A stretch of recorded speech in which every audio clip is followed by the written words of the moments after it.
We could begin by talking about what Jibril Rajoub was doing inside the West Bank in the period before the withdrawal from, say, Jenin in October. Yes. What characterized his As you patterns of yeah, operation? as you know, Jibril Rajoub is the head of the preventive security forces in the West Bank. His office at the beginning based in Jericho, and before the Israeli withdrew from the West Bank towns, he sent the members of the preventive security forces to these towns, which is still under the Israeli occupation, abducting people from their houses, taking them to Jericho, start interrogating them, torturing them, keeping them in jail for a month, 2 months, 3 months, without even to present them for one time for a court to extend their detention, or even to accuse them, or to present any charges against them. And after a long period, he released them. And nobody exactly knows why he arrested them, under which laws he arrested them. He's the head of the preventive security forces. Could you say? Yeah, Jibril Rajoub is the head of the Palestinian preventive security forces in the West Bank, and his office based in Jericho at the beginning. And he started sending his members to the towns in the West Bank, which is still under the Israeli occupation, abducting people,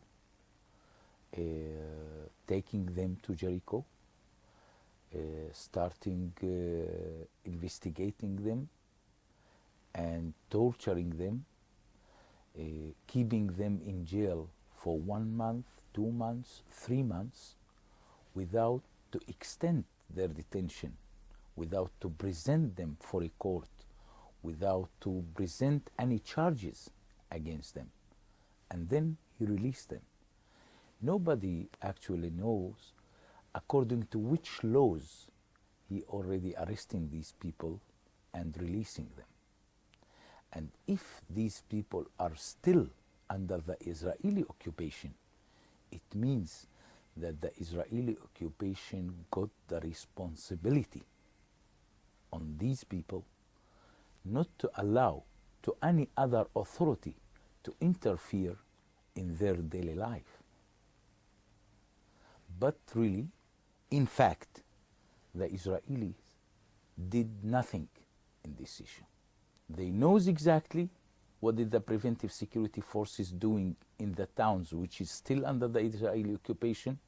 A lot of Palestinians lodge complaints against the preventive security forces to the Israeli police, but the Israelis did nothing in this issue. So after we receive tens of complaints from Palestinians who's arrested by the preventive security forces and tortured by the Palestinian preventive security forces, B'Tselem decided to make a report on these kind of acting. Why do you believe that the Israelis allowed the Palestinian Authority to operate in the West Bank?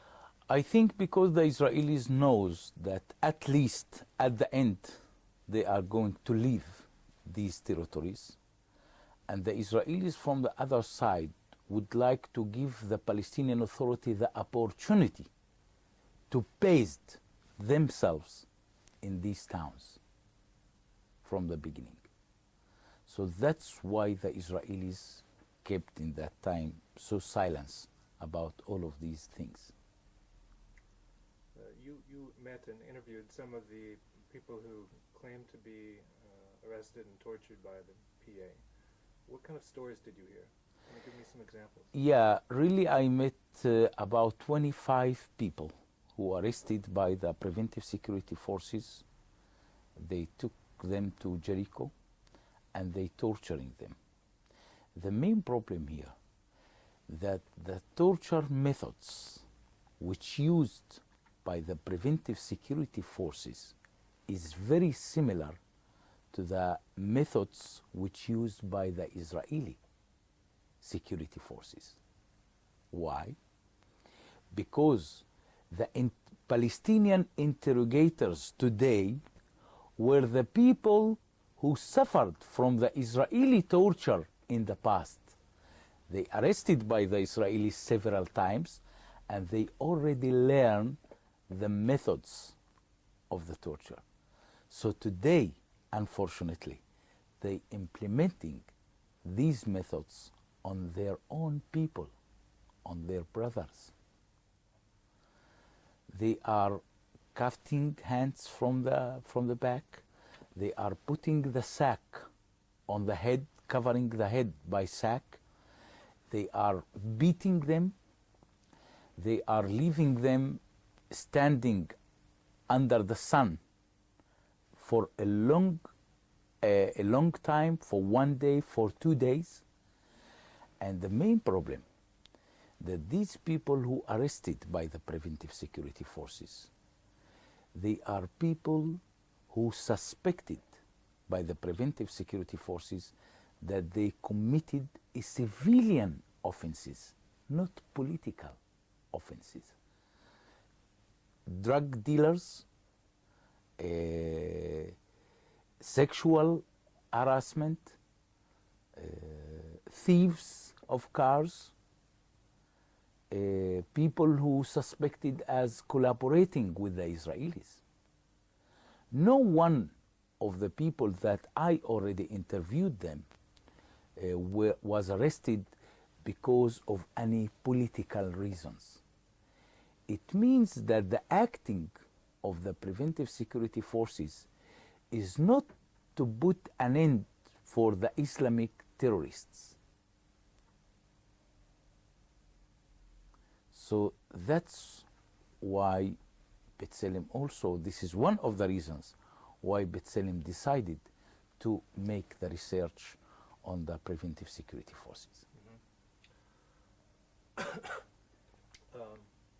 You interviewed one woman in particular who, as I recall, she gave her name, but you don't need to use it. And she, I think, was accused of having sexual relations outside of marriage or something. She said she was burned with cigarettes, or they burned her breast, something like that. Do you remember this case? And if you did, could you? Yeah, I remember the case is the case is from Ramallah. She arrested by the members. Could you begin just with a whole? Yeah, yeah. I already interviewed a lady, a woman, which arrested by the 3 members of the preventive security forces in Ramallah, and they took her to somewhere very close to Ramallah, and they kept her for 3 days, and they torturing her very toughly. They burn her skin by cigarettes. They burn her skin also by plastic, and they took her clothes, all of her clothes off 3 times during the 3 days, and they accusing her in sexual offenses, not collaborating with the Israelis and not for any political reason. And at least after 3 days, they release her. I know that that lady, after her releasing, she invited by the Israeli police in Ramallah, and she gave a testimony for the Israeli police. But we sent a letter to the Israeli police, and the Israeli police sent us an answer saying that the lady lodged a complaint against anonymous people. So we don't know exactly who already arresting her and who torturing her. But what I understand from the lady, that she gave the police during her testimony the names of the people who arrested her. And they are living in Kalandia refugee camp, which is still under the Israeli occupation until today. But that can show you how the Israelis are treating the Palestinians. You can really realize from that how much the Palestinians are nothing for the Israelis, and the Israelis will never be worried about what is going to be happening for these people. That's the main problem. Bassam, how do you explain Palestinians coming into the West Bank and committing these kind of abuses against other Palestinians? How can this happen? And also, what's the reaction of Palestinians to this? First of all, we should have to know that according to Oslo A agreement, it's illegal, because every authority has its own territories, and it's forbidden for the Palestinian Authority to get inside the territories which is still under the Israeli occupation. It's according to the Oslo agreement. Really, I am very surprised why the Palestinian people are keeping silence. They are knowing very well what is going on, and they are hearing very good what is going on. And I think that the human rights issue got a very good awareness among the Palestinian people during the occupation, and especially during the Intifada. I am very surprised, but I think that the Palestinian people today are very afraid to talk about these violations which committed by the Palestinian Authority, because people are afraid from the Palestinian Authority reaction. We know that there is journalists arrested by the Palestinian Authority because they send an information for foreigners, let's say, or for foreign media. They arrested by the Palestinian Authority, and they accuse them as collaborators with foreigners. So people are afraid, and I think that this is the job today of the Palestinian human rights organization, to open an understanding about this issue, to raise awareness among the Palestinian public opinion about the importance of the human rights issue.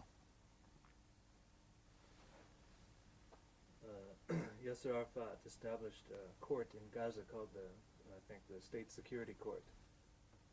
Could you talk about what the nature of that court is?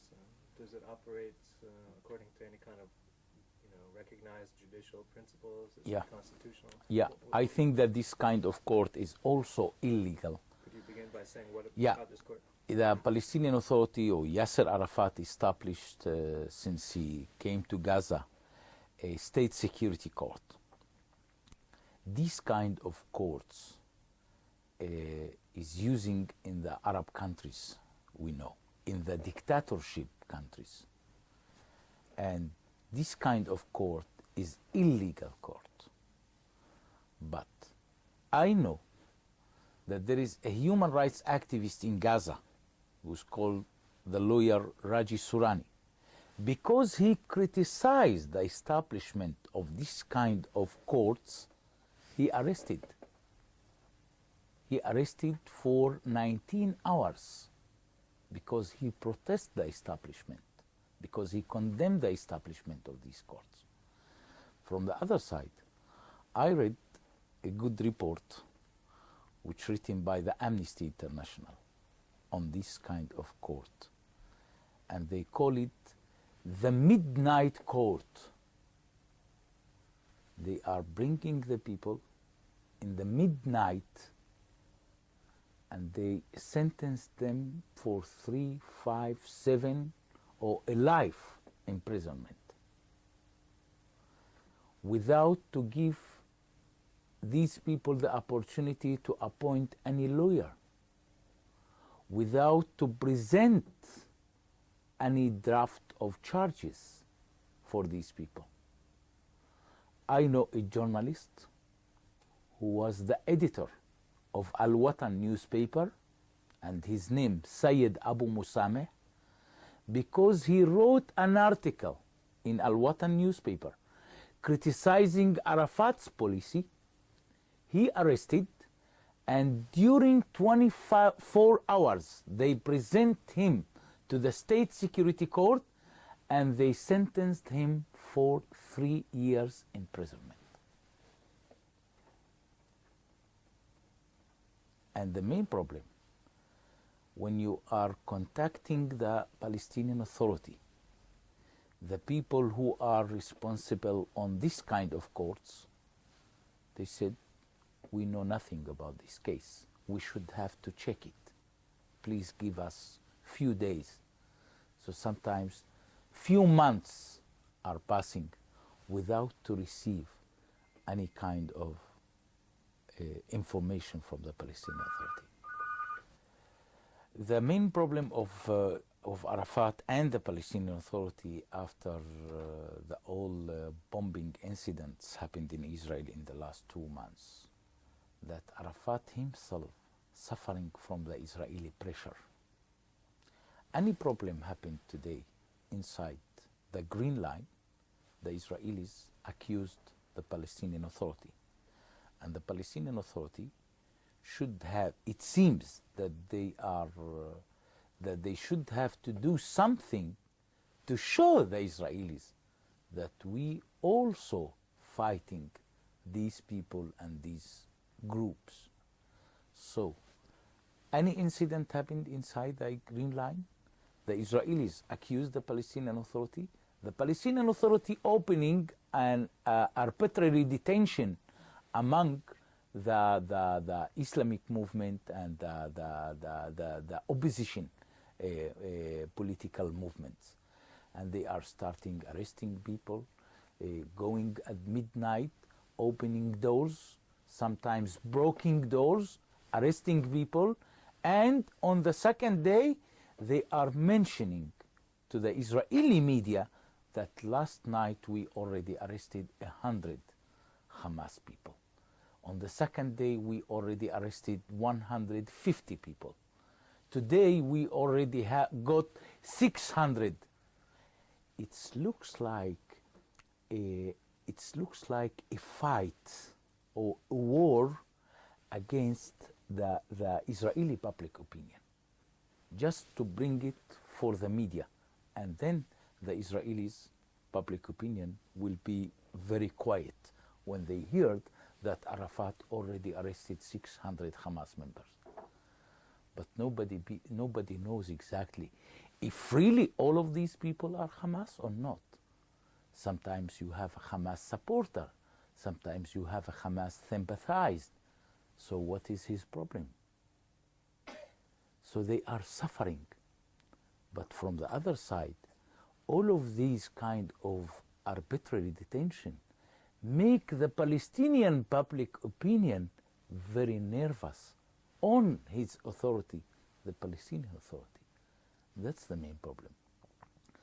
So you are going, or the Palestinian Authority is going to receive the final results, at least from the Palestinian public opinion. Because you are in this kind of detentions, you are making the Israeli public opinion very happy, and you are making us very nervous. That's the main problem today. Now, an audience in the United States, they might listen and say, well, yes, it's too bad they have to arrest so many people, but it's necessary for Israeli security because Hamas is blowing up buses and killing all these civilians, and so that Arafat has no choice and he has to do it. What would you say to this? Yeah, really we have problem with the Americans here, with the American government, not with the people. I think that if there is any terrorism in this world, it's supported by the US government. The Hamas people here receiving their money through the Americans' banks. The Hamas people are traveling to the States just for bringing money.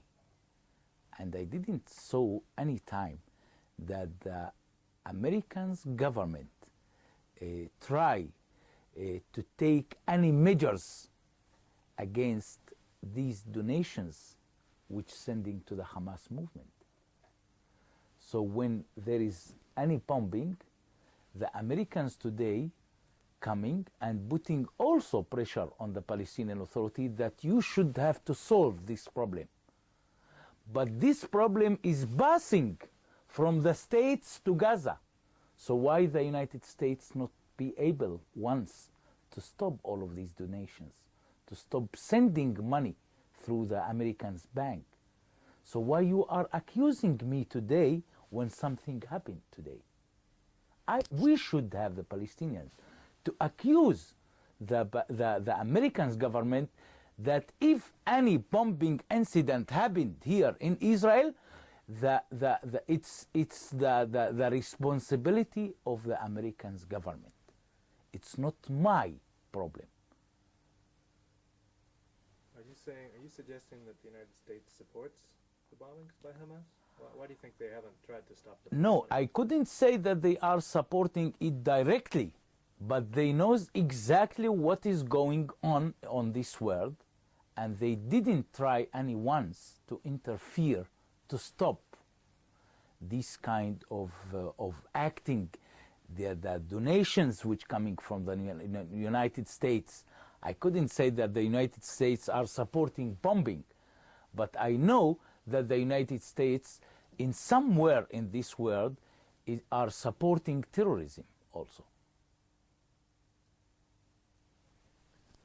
Do you think that they do that consciously, or is it just something they don't take seriously? I think that everybody can do everything for his own interests. You have here interests in this world. Looks like I have an interests here in Bethlehem, or I have any other interests in this world. The United States also got, or they have their own interests, and they are acting towards these interests. That's the main problem today, that everybody is acting towards his interests. And this is what the United States are doing today. I think that the United States is the first state who should have to declare once that they are against terror, that they are going to fight against terror, but from the other side, they are declaring, in fact, these kind of things, but from the other side, they are giving a free hand for the terrorism to act even inside the states and outside the states. So the main problem is the interests, and no one here can understand what exactly the Americans' interests in this world today. Bassam, could I ask you about what happened to you after you published your reports on the Palestinian Authority? Yeah, really, on the same day of publishing the report, Jibril Rajoub, the head of the Preventive Security Forces, accused me as a collaborating with the Israelis, and accusing me that I am serving the Israeli interests. Really, I was very proud to hear that from Jibril Rajoub, because, you know, after 7 years working in Bethlehem, and Arafat himself mentioned Bethlehem twice during his speech at the United Nations Council in Geneva. And after mentioning Bethlehem twice during his speech, to come today and to say that Bassam Eid is a collaborator, really I felt very proud to hear that from Jibril Rajoub. But no one in the occupied territories trusting him, and people are still accepting me, contacting me, lodging complaints to me, and I am still moving very freely in the territories. And weren't you arrested? Yeah, I was arrested during January.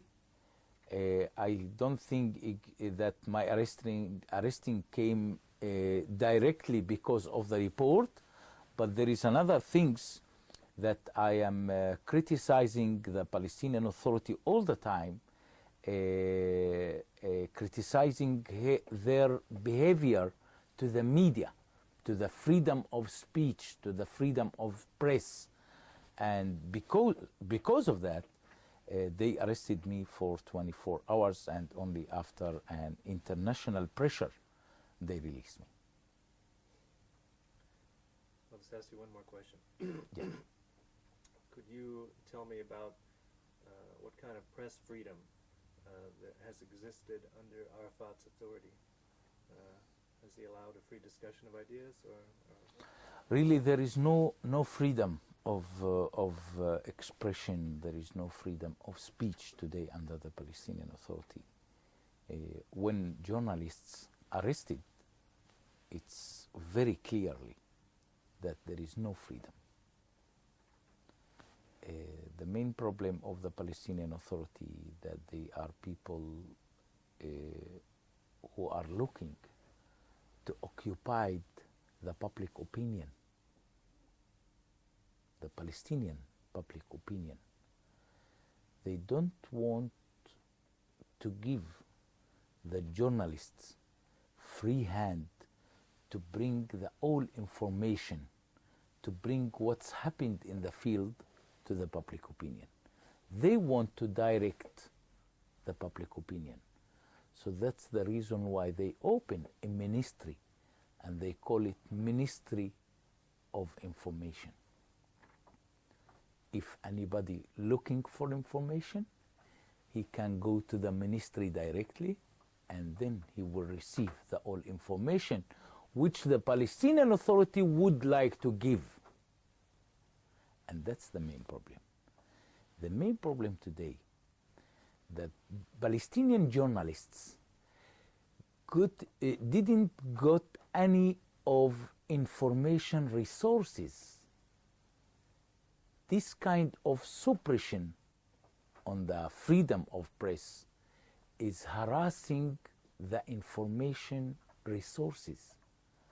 Journalists who would like today to make a research in the occupied territories, he couldn't do it because he haven't the resources to achieve from them the information.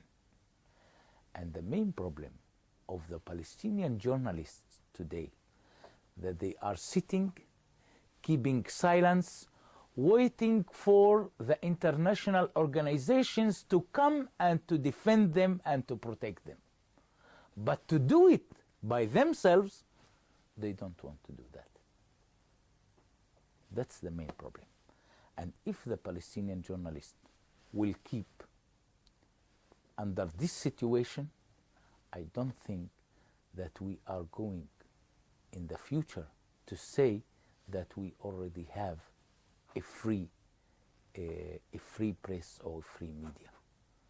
That's the main problem. But what kind of things have happened to these journalists and newspapers? Why do they feel a sense of fear about reporting?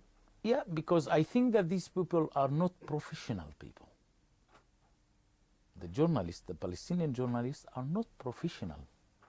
And when you are not professional, you don't know exactly how you should have to act. That's the main problem. We use the media during the Intifada as a commercial thing, not as a professional thing. The Palestinian journalists during the Intifada, the most important thing for them, to whom to sell the information and how much, who is paying more. So it's more commercial than it's professional. And that's why the Palestinian journalists today are sitting in this situation. Well, have there been any arrest of journalists, or have any newspapers been closed down for saying they won't? Yeah, there is tens of journalists already arrested by the Palestinian Authority, and I think more about 3 newspapers closed by the Palestinian Authority. But again, I am accusing today the Palestinian journalists more than the Palestinian Authority. Because when they arrested journalists, there is no protest from the Palestinian journalists against the arresting or against the detention of their colleague. When the Palestinian Authority putting a ban on a newspaper, there is no protest from the Palestinian journalists against the closure of this newspaper or that newspaper.